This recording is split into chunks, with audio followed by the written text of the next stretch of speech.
J'ai poignardé mon propre reflet dans le miroir brisé de la salle de bain, ce matin-là, pour sentir enfin quelque chose au-delà de la rage.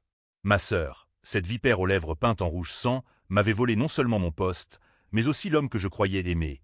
Et pour couronner le tout, elle avait fait de moi la coupable idéale. À Paris, où les lumières de la Seine masquent les abysses des âmes, j'ai juré sur les tombes de nos parents que leur empire s'effondrerait sous mes talons aiguilles. Le sang coulait encore de mes paumes quand j'ai franchi les portes vitrées de l'Étoile Noire, la maison de couture qui avait été notre héritage familial, transformée en terrain de chasse pour les hyènes en tailleur Chanel. Ils m'ont regardé comme si j'étais un fantôme. Et en un sens, je l'étais déjà morte. Paris, cette ville de lumière factice et de ruelles où l'on enterre les secrets, m'avait vu naître dans l'ombre d'un scandale. Notre mère, une modiste talentueuse qui avait cousu les robes des premières dames de la VE République, s'était suicidée quand j'avais 16 ans, laissant derrière elle des dettes et un atelier croulant sous les coupons de soie. Père, un banquier aux mains tachées d'encre et de mensonges, avait suivi 6 mois plus tard un accident dans la Marne qu'on avait étouffé pour sauver les apparences. Éléonore et moi, les jumelles indissociables, avions hérité de l'Étoile Noire, ou du moins, c'est ce que je croyais. J'étais l'aînée de quelques minutes, la responsable, celle qui avait repris l'atelier à 22 ans, transformée en empire de prêt-à-porter qui habillait les rues du Marais au podium de la Fashion Week. Éléonore, la belle au bois dormant, avait toujours été l'autre face de la pièce. Charmante, insouciante, avec ses yeux verts hérités de mère et son sourire qui désarmait les investisseurs. Mais les jumelles ne sont jamais égales. J'étais le cerveau, le bras armé. Elle, le visage. J'avais gravi les échelons en suant sang et eau, négociant avec des fournisseurs italiens qui me traitaient comme une gamine, affrontant les critiques des Vogue qui me traitaient de provinciale ambitieuse. Et un soir d'automne pluvieux, sous les néons de la rue du Faubourg Saint-Honoré, j'avais rencontré Antoine. Il était le consultant financier envoyé pour redresser nos comptes, un loup en costume 3 pièces, avec des yeux bleus qui promettaient la stabilité dans un monde de soie éphémère. Nous avions fait l'amour sur le bureau de l'atelier, entouré de croquis froissés, et j'avais cru que c'était le début d'une vie où l'amour rimerait avec pouvoir. La trahison a commencé par un murmure. Un matin de novembre, gris comme les toits de Montmartre, Éléonore est entrée dans mon bureau, les joues rougies par le froid ou peut-être par la culpabilité. « Claire, ma chérie, j'ai besoin de ton aide. » Sa voix était un miel empoisonné, comme toujours. Elle avait emprunté des fonds, pas beaucoup, juste assez pour couvrir ses dettes de jeu au casino de Deauville. Mais les chiffres ne mentaient pas. 200 000 € disparus des caisses, des transferts tracés jusqu'à un compte offshore à Monaco. C'est un malentendu, avait-elle pleurniché, ses larmes si sincères qu'elles auraient attendri un juge. J'aurais pu la dénoncer, la jeter au loup des commissaires de police du 8e arrondissement. Au lieu de cela, j'ai effacé les traces. J'ai falsifié les rapports, accusé un employé lambda, un pauvre tailleur immigré du Sénégal que j'ai licencié sans un mot. J'ai gâché ma réputation pour elle, pour nous, pour l'illusion d'une famille unie dans ce Paris impitoyable où les sœurs se mangent entre elles. Antoine a été le premier à flairer l'odeur de pourri. Lors d'un dîner au Fouquet's, sous les lustres en cristal qui pleuraient leur lumière sur nos verres de Sancerre, il m'a confronté. « Claire, les comptes ne collent pas. Quelqu'un détourne de l'argent, et ce n'est pas ce tailleur. » Ses yeux que j'aimais, étaient froids comme la Seine en hiver. J'ai nié, bien sûr, ri de sa paranoïa. Mais il avait des preuves, des emails, des relevés bancaires que j'avais manqués. Et qui était derrière? Éléonore, bien sûr, avec son compte lié à un amant russe qui la finançait en diamants et en dettes. La nuit suivante, elle est venue chez moi, rue de Rivoli, avec une bouteille de champagne et des excuses en cascade. Antoine me courtise, Claire. Il dit que tu es trop intense, trop obsédée par le travail. Ces mots étaient des lames, aiguisées sur l'enclume de la jalousie. Elle avait couché avec lui, dans notre lit, pendant que j'étais en voyage à Lyon pour un salon. Et pire, elle lui avait tout avoué, pour le chantage. Il sait pour l'argent. Il peut nous couler toutes les deux.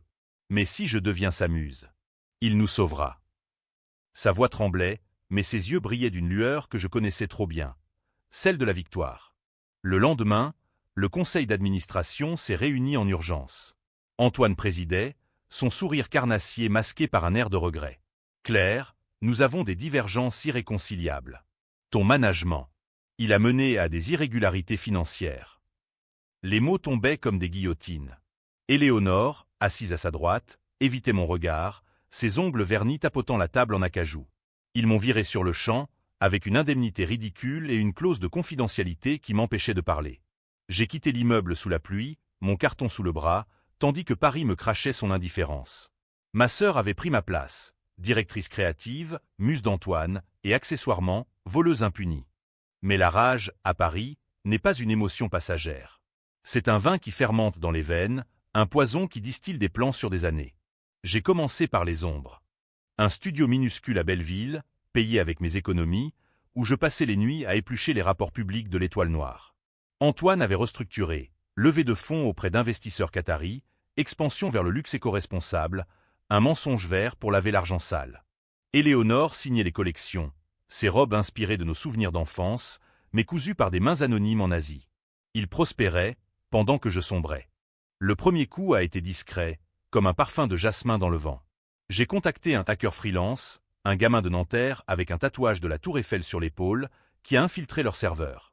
Des emails compromettants, Antoine promettant à Éléonore un partenariat si elle faisait le sale boulot avec moi. Des transferts vers des comptes offshore, des pots de vin à des critiques de mode. Je n'ai rien publié, pas encore. J'ai stocké, attendu, comme un chat devant une souris endormie. Puis vint le moment des alliances. À une soirée au Palais de Tokyo, j'ai croisé Jacques, un ancien amant, banquier chez BNP Paribas. Claire, la revenante. Son rire était gras, mais ses yeux s'attardaient sur mes courbes remodelées par la gym et la haine. Je lui ai glissé un dossier, anonyme, bien sûr. L'Étoile Noire est surévaluée. Des bulles prêtes à éclater. Il a mordu à l'hameçon. En quelques mois, j'ai monté une société écran, La Nuit Étoilée, financée par des prêts discrets et des investisseurs que j'avais cultivés dans les cafés enfumés de Saint-Germain-des-Prés. Mon plan ? Racheter l'Étoile Noire à la décote, quand le scandale éclaterait. La tempête a commencé par un article dans Le Monde. Soupçon de fraude à l'Étoile Noire. La maison de couture au cœur d'un réseau de détournement. Les détails étaient crus. Les 200 000 €, les liaisons d'Antoine avec des oligarques, le rôle d'Éléonore comme femme de paille. Pas un mot sur moi. J'étais la victime effacée, la sœur loyale qui avait découvert tout cela. L'action a chuté de 40% en une semaine. Antoine paniquait, Éléonore pleurait dans les tabloïds, se posant en icône trahie. C'est là que j'ai frappé. Via Jacques, j'ai lancé une OPA hostile. Les actionnaires, affolés, ont vendu à prix cassé. En une nuit de négociations fiévreuses au Meurice, j'ai signé, l'Étoile Noire était à moi. Le lendemain, j'ai convoqué le conseil. Antoine était là, pâle comme un linge, Éléonore à ses côtés, sa robe froissée comme son orgueil. Bienvenue à la nouvelle ère, ai-je dit, ma voix un velours empoisonné. J'ai lu les licenciements un par un. Antoine, pour conflit d'intérêts, Éléonore, pour manquement à l'éthique familiale. Les autres directeurs, complices muets, ont suivi. La salle puait la sueur et la défaite. Éléonore a osé me défier. Tu n'es qu'une jalouse, Claire. Maman t'a toujours préférée, et regarde où ça t'a mené. J'ai souri, pour la première fois depuis des mois. Maman s'est tuée parce que père la battait, Éléonore. Et tu le savais. Tu l'as vu, cette nuit-là, dans la cuisine, pendant que je dormais. Tu as gardé le secret pour qu'il te laisse tranquille, pour tes petits caprices. Le silence, c'était un tombeau. Personne ne savait. J'avais enfoui ce souvenir, Gan Titaïcho CGIANH, prétendant que c'était un accident. Mais j'avais fouillé les archives, les lettres jaunies de notre grenier à Provins. Éléonore avait écrit à père après la mort de mère. Protège-moi, et je t'aimerai comme elle ne l'a jamais fait. Le twist les a tous foudroyés. Antoine a bondi, c'est du chantage. Tu bluffes. Mais non. J'avais les lettres, les photos floues d'Échymose sur les bras de mère. Éléonore s'est effondrée, hurlant que j'étais la menteuse, la folle. Les médias se sont déchaînés. Le scandale familial derrière l'Étoile Noire, suicide ou meurtre. Paris débattait. Étais-je la justicière ou la vengeresse psychopathe? Certains me voyaient en héroïne féministe, d'autres en sœur monstrueuse qui salissait la mémoire des morts. J'ai fermé l'atelier pour réorganisation. Antoine a fini en prison pour fraude, Éléonore en clinique psy, babillant sur des fantômes. Moi, j'ai relancé la marque, plus sombre, plus vraie, des robes en velours noir, inspirées des nuits où Paris avale ses enfants. Mais la victoire a un goût de cendre.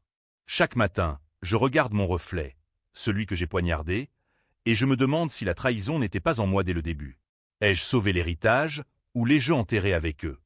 Pourtant, dans les coulisses de la Fashion Week, quand les flashs crépitent, je sens encore son parfum, celui d'Éléonore, jasmin et trahison. Et je sais que la vengeance, à la fin, n'efface rien. Elle grave seulement plus profond. Les jours suivant le rachat ont été un tourbillon de flashs et de chuchotements.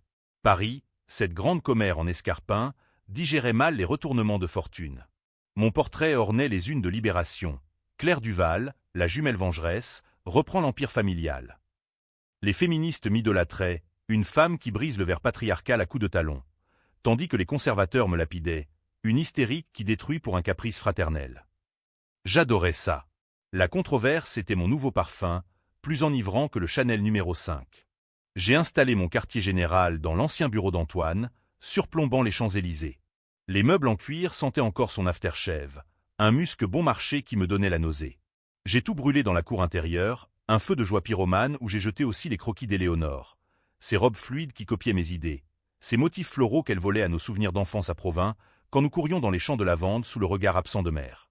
La première semaine, les employés ont marché sur des œufs. Les couturières, des Vietnamiennes et des Sénégalaises aux doigts d'agile, me regardaient avec un mélange de crainte et d'espoir. J'avais augmenté leur salaire de 20%, promis des contrats stables.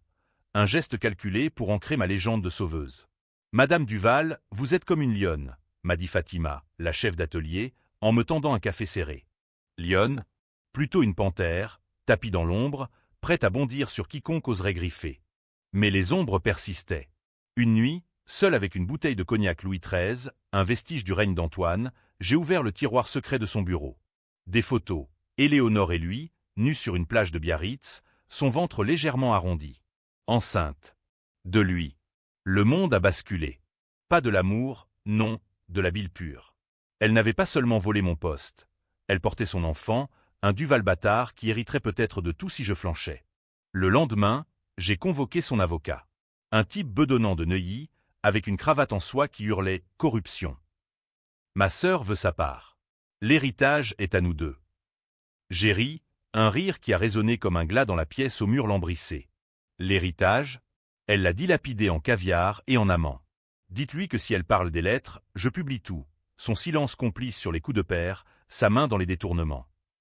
Il a blêmi, marmonné des menaces de procès. J'ai glissé une enveloppe, 50 000 €, un cadeau pour sa clinique. Silence acheté, comme à la bourse. Pourtant, la machine infernale tournait. Les investisseurs qataris, furieux d'avoir perdu leur poule aux œufs d'or, menaçaient de poursuites. J'ai négocié avec leur émissaire, un chèque au sourire de requin, dans un salon privé du Ritz. Madame Duval, votre enthousiasme est admirable, mais nos fonds étaient propres.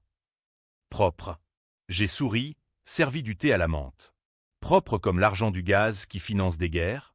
Rachetez vos parts, ou je révèle vos liens avec les offshore d'Antoine. Il a cédé, et j'ai empoché 10 millions de plus. Paris applaudissait, la reine du comeback. Mais la nuit, les fantômes dansaient. Mère apparaissait dans mes rêves, ses yeux caves me reprochant d'avoir creusé le tombeau familial. Tu portes le péché, Claire. Pas elle. Oui, j'avais gagne titaille, pour Éléonore enfant, quand elle avait brisé la porcelaine préférée de père et que j'avais avoué, pour ses bêtises d'ado, ses vols dans les bijouteries de la place Vendôme que j'avais couvert. J'étais la forteresse, elle le vent qui l'érodait. Était-ce de l'amour ou de la folie? Un matin, un colis anonyme, une échographie, avec une note, il grandit sans toi. Reviens ou perds tout. Éléonore. Je l'ai froissé, mais le doute s'insinuait. Allais-je détruire un innocent pour venger les morts? La presse flairait le sang. Un paparazzi m'a surpris hurlant dans la rue, et le lendemain, Claire Duval, vengeance ou descente aux enfers. J'ai décidé de frapper plus fort. Une nouvelle collection, ombres jumelles, des robes asymétriques, l'une lumineuse, l'autre noire comme l'abîme. Les critiques étaient divisées, génial, un manifeste sur la dualité féminine, vs morbide, un cri de haine fraternelle. Les ventes ont explosé. À la Fashion Week, sous les projecteurs du carrousel du Louvre, Éléonore a osé se montrer. En civil, le ventre voilé d'un manteau ample, applaudissant mollement depuis les premiers rangs. Nos regards se sont croisés. Le sien implorant, le mien de glace. Après le show, elle m'a accosté dans les loges, l'air d'une mendiante en Hermès. Claire, l'enfant. C'est le tien aussi, en un sens. Notre sang. J'ai failli la gifler. Ton enfant portera la malédiction Duval, comme nous. Pars, avant que je ne te réduise en cendres. Elle a pleuré, juré qu'Antoine l'avait forcé, que c'était un piège pour me briser. Mensonge ou vérité? Le doute me rongeait, comme un acide lent. Cette nuit-là, j'ai fouillé plus profond. Un détective privé, un ex-flic de la PJ Auvergnat, a déterré des emails, Antoine avait payé Éléonore pour coucher avec lui, un contrat sordide déguisé en bonus créatif. Elle n'était pas la victime. Elle était la complice consentante, rêvant de m'évincer depuis l'enfance.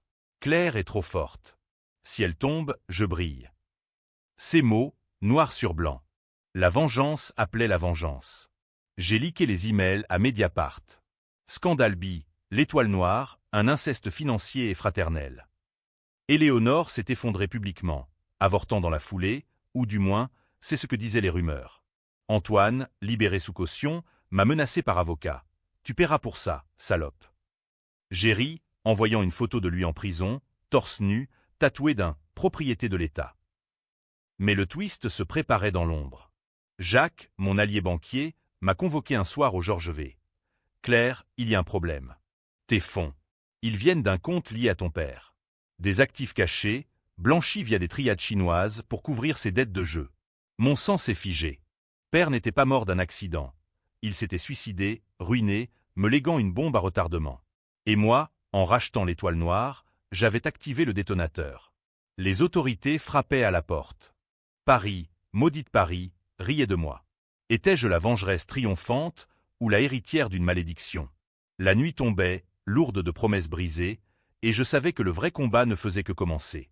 Le vent d'automne balayait les feuilles mortes sur le boulevard Haussmann quand les policiers sont arrivés. Pas en uniforme tapax en grave-l'œil, non, des costards gris du fisc, avec des mandats qui sentaient l'encre fraîche et la revanche administrative. Madame Duval, nous enquêtons sur des flux financiers suspects liés à l'héritage Duval. Mon cœur a cogné comme un tambour de la Bastille, mais j'ai souri, offrant du café et des croissants du Ladurée. À Paris, on affronte les inquisiteurs avec élégance, pas avec des cris. Jacques m'avait prévenu trop tard. Les actifs de père, ces ombres bancaires qu'il avait enterrées dans des paradis fiscaux des Caraïbes, étaient une toile d'araignée empoisonnée. Il avait blanchi de l'argent pour des mafieux marseillais, des dettes de jeu contractées au cercle Haussmann, et mère avait découvert le pot aux roses. Son suicide? Pas un geste de désespoir, mais un message « Je ne vivrai pas dans ce mensonge ». J'avais hérité de la forteresse, sans savoir que ses fondations étaient du sable mouvant. Les auditions ont duré des semaines, un balai de questions dans des bureaux froids de Bercy. Pourquoi avez-vous utilisé ces fonds pour l'OPA? Coïncidence, messieurs. Mon conseiller financier a recommandé des sources anonymes. Mensonge poli, enveloppé de sourires. Mais la presse flairait le fauve. L'étoile noire au bord du gouffre, la vengeance de Claire Duval l'entraînerait elle dans la chute. Les actionnaires fuyaient comme des rats d'un navire tanguant, et les fournisseurs annulaient leurs contrats, craignant le scandale. Éléonore, depuis sa clinique de la banlieue ouest, envoyait des lettres par avocat. Tu vois, Claire, nous sommes maudites. Laisse-moi revenir, partageons le fardeau. Partager? Avec la femme qui avait couché pour un poste, qui portait l'enfant d'un traître. J'ai brûlé les lettres dans mon nouveau bureau, un loft minimaliste à Pigalle, loin des fantômes de l'avenue Montaigne. Pour survivre, j'ai dû muter. La collection Ombre Jumelle a sauvé la mise. Vendue à des boutiques de Tokyo et New York, elle a rapporté 5 millions en un mois. J'ai embauché une nouvelle équipe, des jeunes loups du studio Berceau, affamés et loyaux. Parmi eux, Léa, une styliste aux cheveux bleus et au passé de squatteuse à Ménilmontant. Vous êtes une légende, Claire. La sœur qui a tout repris. Légende ou paria. Les nuits, je me saoulais au pastis, revoyant le visage d'Antoine derrière les barreaux. Son sourire fané, ses promesses brisées. Un soir, il s'est évadé, ou du moins, libéré conditionnel pour bonne conduite. Il m'a appelé d'une cabine à la sortie de Fresnes, sa voix rauque comme du gravier. Claire, on peut arranger ça. Éléonore et moi. On voulait juste une vie normale. Tu étais trop possessive. Possessive? J'ai raccroché, mais le poison coulait. Le lendemain, un colis, une mèche de cheveux blonds, ceux de l'enfant, avec une note « Viens la voir ou je disparais pour toujours ». Contre toute raison, je suis allé. La clinique était un château de briques rouges à Neuilly, gardé par des infirmières en blouse blanche. Éléonore, alitée, semblait un spectre, pâle, les yeux enfoncés, le ventre plat sous les draps. L'avortement. Complication. J'ai perdu le bébé, Claire. À cause de toi. Ses larmes étaient vraies, cette fois, ou du théâtre perfectionné. J'ai tendu la main, hésitante. Pourquoi, Élé? Pourquoi m'as-tu trahi? Elle a ri, un son brisé. Parce que tu m'as toujours volé la lumière. Maman t'aimait plus, père te confiait tout. J'étais l'ombre. Alors j'ai pris Antoine pour te blesser là où ça fait mal. La révélation m'a giflé. Pas de complot machiavélique, juste une jalousie viscérale, enfantine. Nous avons pleuré ensemble, deux jumelles brisées, réconciliées dans la douleur. Ou presque. En sortant, j'ai glissé à l'infirmière un chèque généreux.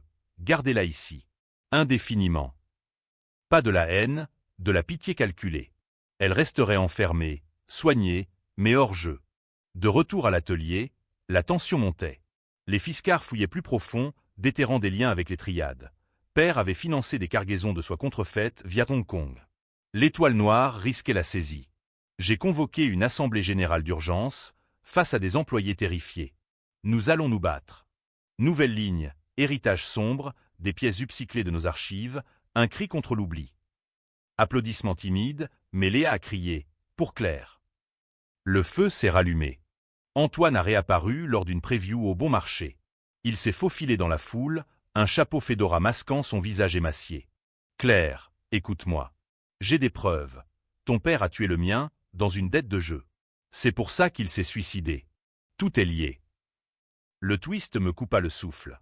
Son père, un usurier du Sentier, avait ruiné le mien. Père l'avait poussé du pont de Bercy en 1995. Un meurtre masqué en accident, comme le mien l'aurait été. On est pareil, toi et moi. Des vengeresses. J'ai refusé son alliance, un pacte avec le diable. Au lieu de cela, j'ai alerté la PJ anonymement. Il a été réarrêté pour violation de conditionnel, emmené menotté sous les yeux des badauds. La presse a titré « Le consultant traître de retour dans l'arène, mais qui tire les ficelles ». Les débats enflaient, forum Reddit en français pullulait de théories. Claire est une anti-héroïne, elle mérite la prison pour chantage. VS, non, c'est une survivante dans un monde de requins. Paris se divisait, comme lors des manifs des Gilets jaunes, et je surfais sur la vague, UAM et électrisante. Pourtant, le climax approchait. Une perquisition surprise. Les fiscards ont saisi les comptes, gelé les actifs. L'Étoile Noire vacillait. J'ai passé la nuit à genoux dans l'atelier, entouré de mannequins nus, priant un dieu absent. Si je tombe, que tout tombe avec moi. Le matin, Léa m'a secoué. Un appel. De Chine. Ils veulent racheter, cash, sans question. Les triades, Père les avait trahis, et maintenant, ils offraient la paix ou la guerre. J'ai négocié au téléphone, voix ferme, doublé l'offre et j'efface les dettes. Accord scellé. L'Empire sauvé, mais souillé. Éléonore s'est échappée de la clinique ce soir-là, volant une voiture pour venir me confronter à l'atelier. Tu m'as enfermé comme un animal. L'enfant, c'était le tien, Claire. IVF avec ton ovule, don de sperme d'Antoine. Tu étais d'accord, ivre, un soir de désespoir. Le monde s'est écroulé. J'avais oublié ou réprimé ce pacte fou, un héritage partagé pour perpétuer le nom Duval. Le twist final, la victime était moi, auto-saboteuse. Nous nous sommes battus, griffes et mots, jusqu'au sang sur le sol de soie. Elle a fui dans la nuit parisienne, et j'ai appelé les flics. Trahison éternelle. L'aube se levait sur Paris comme un voile de deuil, rosé et impitoyable, quand les sirènes ont hurlé rue des Abbesses. Éléonore avait craché la voiture volée dans un arbre du square Willette, ivre de rage et de pilules. Elle a survécu, fracture, commotion, mais les journaux ont crié au suicide raté. La jumelle maudite tente l'impossible. J'ai visité l'hôpital en civil, un foulard masquant mon visage, mais les tabloïds m'ont eu, photo floue, légende assassine. Claire Duval au chevet de sa victime. La vérité sur l'IVF m'avait fracassé. Oui, j'avais consenti, dans un bar enfumé de Bastille, après une dispute avec Antoine. Faisons un enfant à nous trois, pour lier tout ça. Folie d'ivrogne, un rêve tordu de famille recomposée. J'avais signé les papiers, oubliés sous la pile de dettes. L'enfant perdu n'était pas seulement sien. C'était notre fantôme partagé, un Duval avorté par la haine. Les autorités ont rouvert l'enquête sur Père.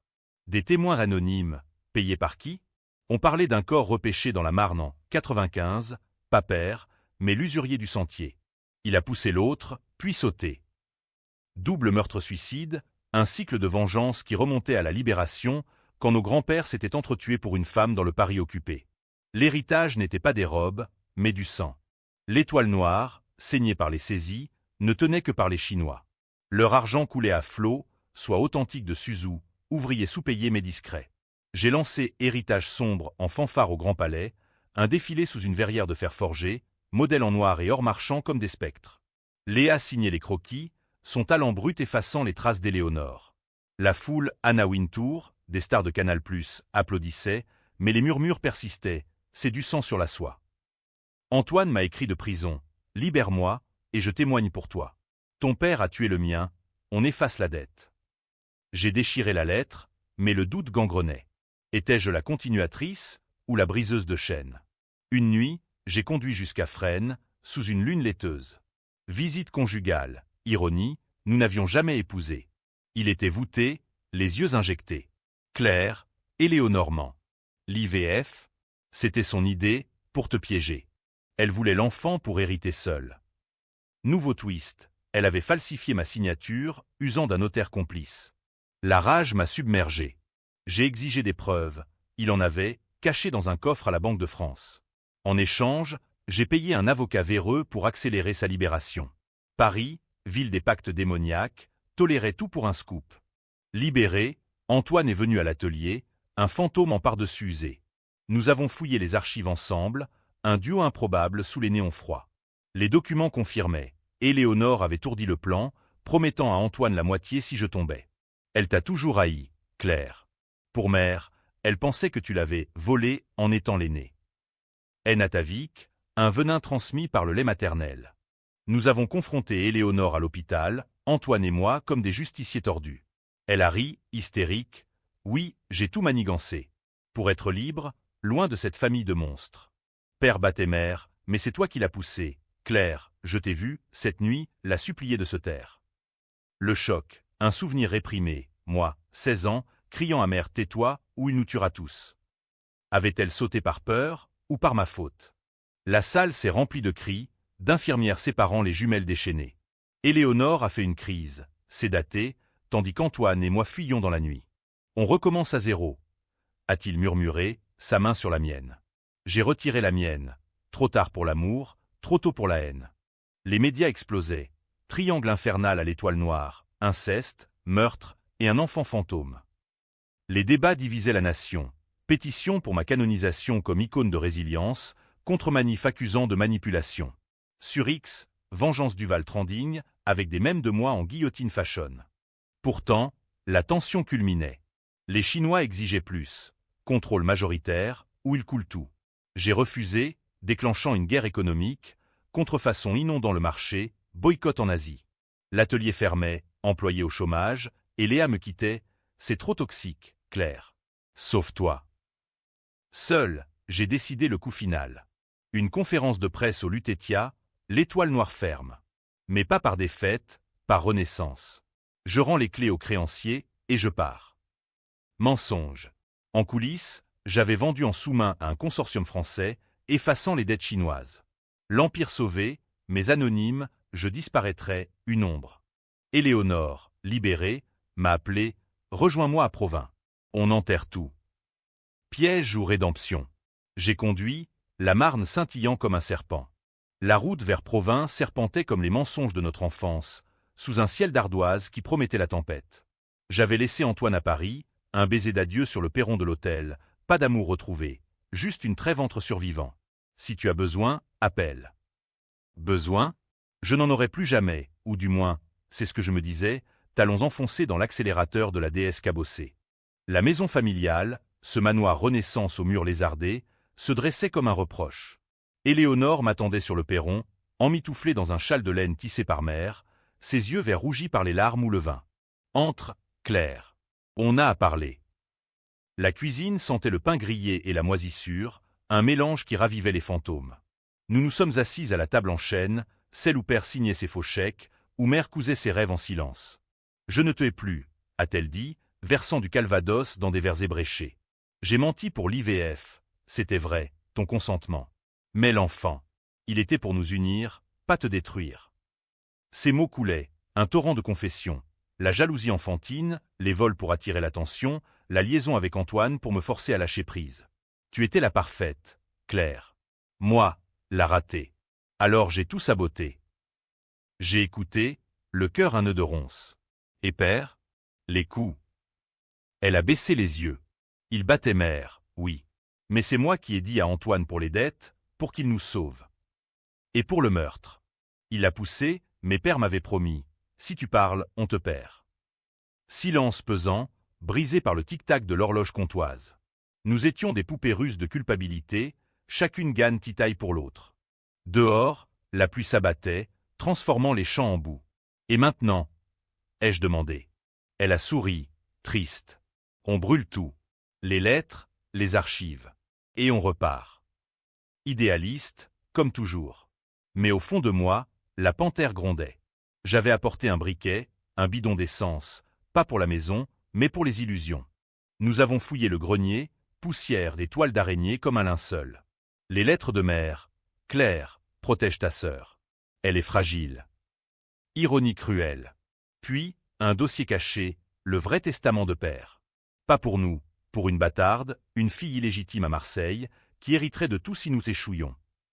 Le twist ultime, notre vengeance avait été vaine, l'Empire n'était pas nôtre.